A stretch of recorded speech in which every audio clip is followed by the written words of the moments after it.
Well, speaking of policies, if Trump wins the election, the Heritage Foundation, a think tank which has worked closely with every Republican president since Ronald Reagan, has a blueprint for what Trump should do in his first 6 months in office. It's called Project 2025, a 900-page playbook for a second Trump term. According to Steve Contorno at CNN, at least 140 people who worked in the Trump administration had a hand in coming up with Project 2025. They include 6 former Trump cabinet secretaries, 4 people that Trump nominated as ambassadors, appointees to commissions such as the FCC, and his first deputy chief of staff.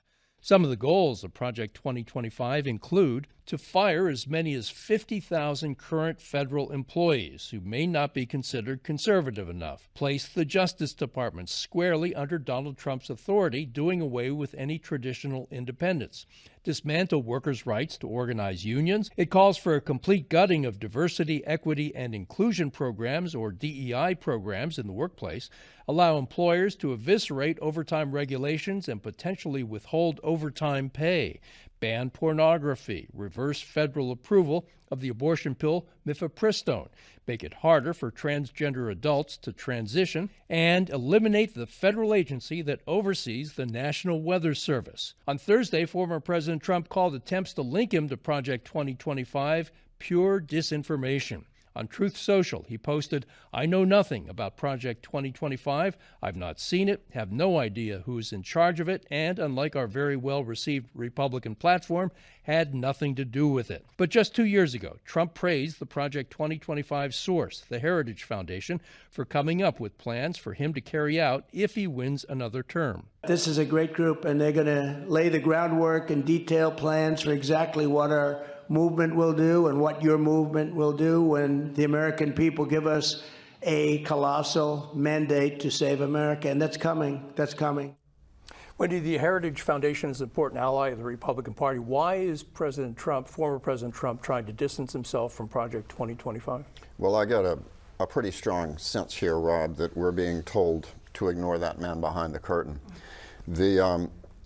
Donald Trump in the past has told us that he is the world's ranking expert on almost everything, from aircraft carriers to renewable energy to epidemiology. He knows more than anyone else. He has said that in those words about many of those subjects. Now suddenly, we have a subject that's been heavily covered in the national press for weeks and months, followed by this great story by Steve Contorno. It's about something that's being done by dozens, scores of his former aides, and he's never heard anything about it, knows nothing.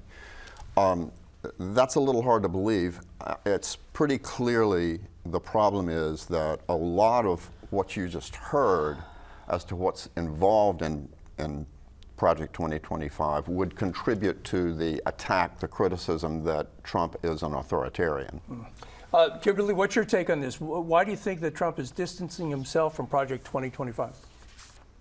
Well, I think he's seeing that a lot of Democrats are using it against him heading into the election. And I would say that's been the case even here in Florida. They had a press conference about it, Florida Democrats in Doral, to talk specifically about Project 2025.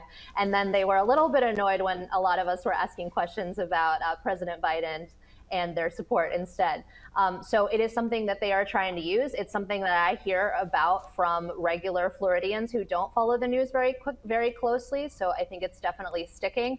But one thing to keep in mind is that, yes, they might, it's not coming directly from the Trump campaign. However, groups like the Heritage Foundation do act as almost campaigns administrations in waiting, if you know what I mean, where then if you become president, you'll have a lot of people who are from these groups who will be incorporated into your administration. It's very similar to how the Democrats will pull from the Center for American Progress. So if you look at some of the proposals from the Center for American Progress, they probably would, help to give a little bit of a preview into what another Biden term might look like, for instance.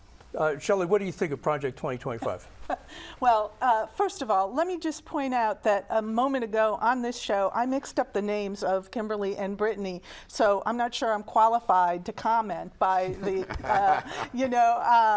on politics anymore. I mean, it's just so ridiculous that that's the standard that we use. But as to Project 2025, one of the problems with Project 2025 is it's a recipe for a Christian theocracy. That is the theme that is woven through the entire 900 pages of the document itself. It is a recipe for an authoritarian, fascistic dictatorship. All of the power of the three branches of government are intended to now be consolidated into the presidency, into the executive branch, and all power will be within the president's purview, so that there are a number of goals, like getting rid of some 50,000 civil servants who may not, they're investigating that right now. It's very McCarthyistic. They're looking at 50,000 civil servants to determine if they are loyal enough to Trump to stay in their jobs. Brittany, we're almost out of time, but what's your take on Project 2025?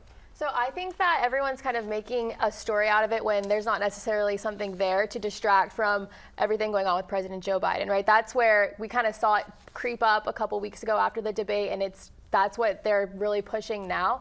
And just because a lot of former President Trump's staff works for the Heritage Foundation, if you read it, it says it's a suggestion for conservative leadership, right? And it doesn't parallel what Donald Trump has put out as a platform. There are clear differences, as we see with Donald Trump on abortion. He is saying, it should be left to the states, and the Project 2025 wants to almost completely ban abortion. So you are seeing the differences and the contradictions just in the platforms themselves. Okay.